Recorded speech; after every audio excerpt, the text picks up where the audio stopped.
Hello மக்களே, எல்லோரும் எப்படி இருக்கீங்க? மாலை வணக்கம். மெரினா பீச் பாருங்கள், சூப்பராக இருக்கா? ஒரு ஆமை ஒன்று இங்கே செத்து கிடக்கு பாருங்கள்.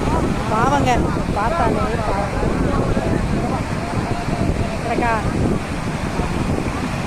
நான் என்னங்க ஒரு 4 மாதத்துக்கு முன்னாடி காஞ்சிபுரத்துலேருந்து வரும்போது, காஞ்சி பெரியவரை பார்த்துட்டு வரும்போது, அம்மாச்சியும் பார்த்துட்டு வரும்போது ஒரு ஆக்சிடெண்ட் ஆகிடுச்சிங்க. சக்கரம் கலண்டு ஓடிடுச்சுங்க.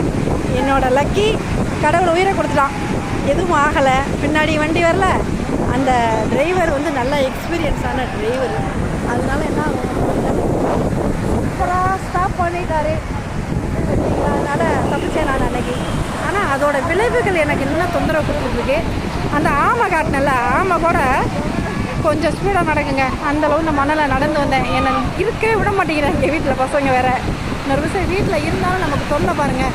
இந்த பாருங்கள், அம்மா சமாதி, அப்பா சமாதி எல்லாமே அந்த சைடு சூப்பராக இருக்குது.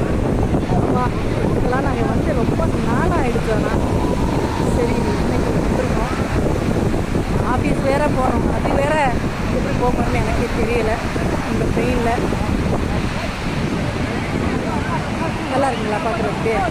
ஒரு மனசு 1000 கவலைகள் வேதனைகள் இருக்கட்டும், என்ன கவலை வேதனைகள் இருந்தாலும் நம்ம எங்கன்னா ஓடிக்கிட்டே இருக்கணும். ஓடிக்கிட்டே இருந்தோம்னு வச்சுங்களேன், நமக்கு எந்த ஒரு வலி வேதனை எதுவுமே தெரியாதுங்க. நம்ம இந்த கடல் பக்கத்தில் உட்காந்து அப்படியே சும்மா பார்த்துக்கிட்டே இருங்கண்ணே, அவ்வளோ மனசுக்கு வந்து ரிலாக்ஸ் கிடைக்கும். ஓகேங்களா? இப்போ எவ்வளோ பேருக்கு நல்ல கூட்டமாக இருக்கும். இந்த மெரினாவிலலாம் இன்றைக்கி கம்மியான கூட்டம் தான்.